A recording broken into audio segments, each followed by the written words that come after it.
سپر بر تیر شیطان لعین است، اجابت بهترین یار و قرین است.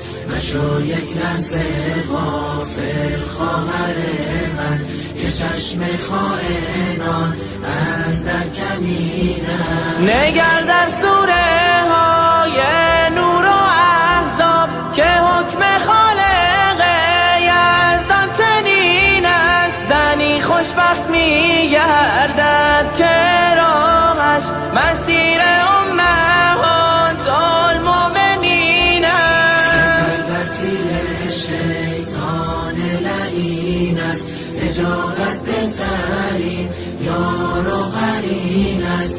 مشو یک لحظه غافل خواهر من، که چشم خائنان اندر کمین است. زنانی را که احمد یار آنها در این دنیا و در روز یقین است. زنان پاک و با تقوای عالم، گواه طهرشان نور مبین است. سپر بر تیر شیطان لعین است، اجابت بهترین یار و قرین است.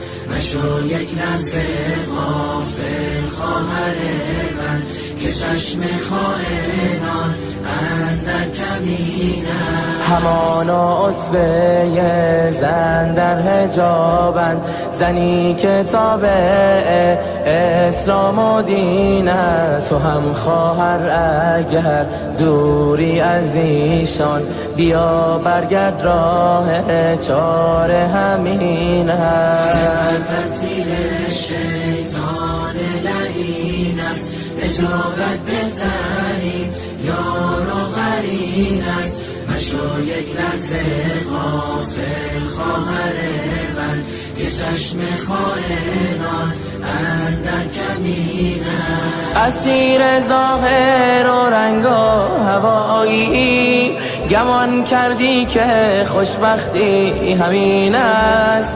خوشی و لذت پوچ گناهان، تقاص و سختی اش زیر زمین است. خوشی و لذت پوچ گناهان، تقاص و سختی اش زیر زمین است. سپر بر تیر شیطان لعین است، اجابت بهترین یار و قرین است. مشو یک لحظه غافل خواهر من، که چشم خائنان اندر کمین است.